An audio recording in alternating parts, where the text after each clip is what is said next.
Hi everyone. As you can see, I am on my couch with my pillows because we are getting cozy together. I just kind of wanted to talk about some things on my mind. Lately, I've been thinking a lot about modern work and how strange it is that we spend so much of our lives revolved around it.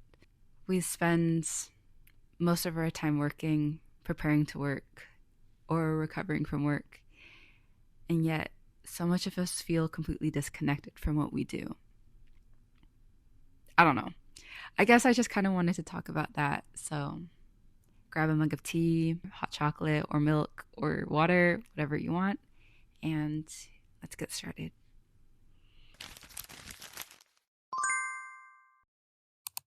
So, honestly, it started with something that happened at work. It's not like a big thing, but it made me spiral into like a lot of thoughts. I was cold, so I went to the back to grab a light jacket, like one of those running ones. And then my manager told me, hey, you can't wear that. And, I get it. Like, there's a dress code and totally respect that. But it made me think about how often work asks us to give up little pieces of ourselves. Sometimes small things, but also sometimes big things. And I know that, like, not being able to wear a jacket is not the end of the world. But it made me wonder, what else do people have to give up for a job that isn't so small? Then I started to think about how some people are lucky enough to do what they love to do for a living. Meanwhile, I'm like working a minimum wage job. I talk to customers all day, but like every shift feels the same. And like, I don't know, but like I kept on thinking there are people out there who get to do something that fulfills them and they get paid for it.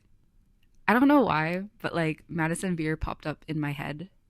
And not for any particular reason, but just because she's someone who gets to make music and she collaborates with people who believe in her vision. Like, that's her job.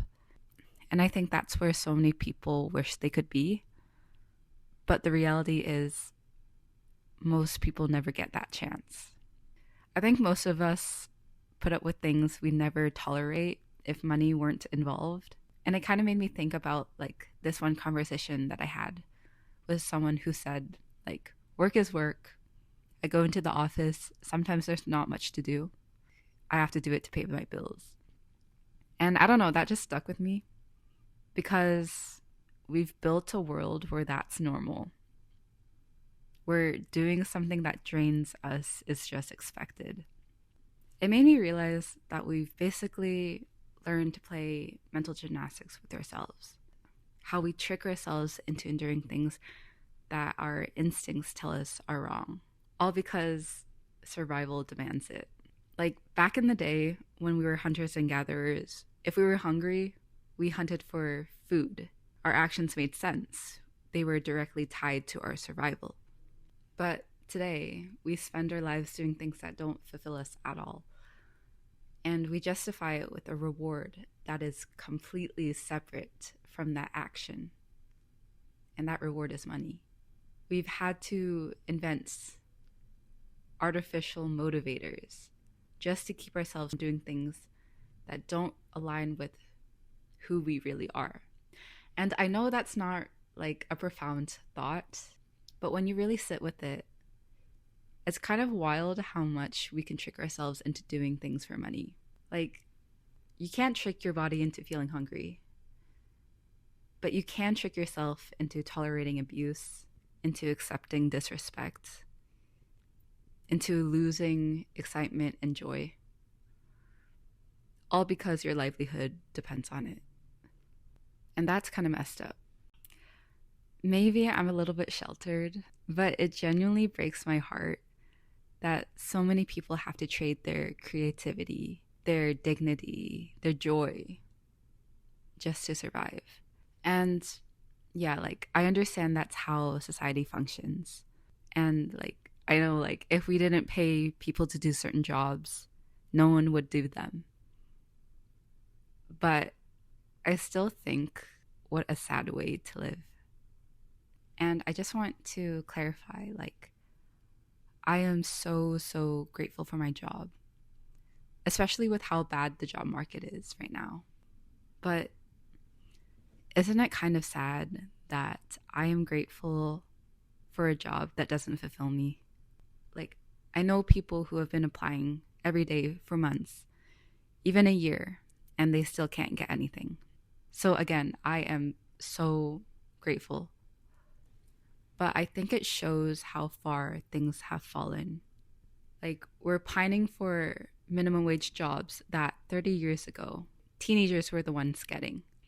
I remember every morning I'd spent an hour applying to positions, and in the end, only a handful got back to me.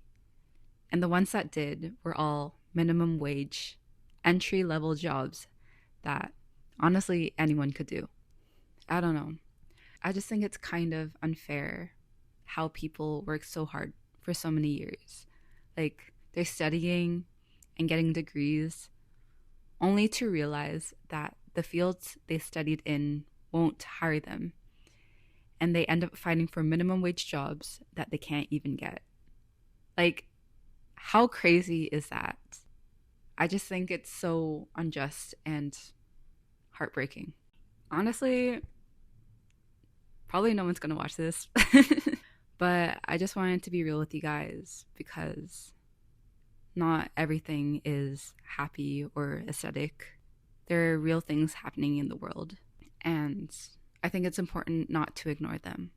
I encourage you guys to acknowledge them because it really does put things into perspective. There's one last thing that I wanted to say, and I think there's a difference between going through hardship for your passions and going through hardship just to survive. I think one comes from love and purpose, and the other comes from fear and scarcity. And honestly, I think most of us are living from that fear and scarcity. And I think it's so sad that we just accept that.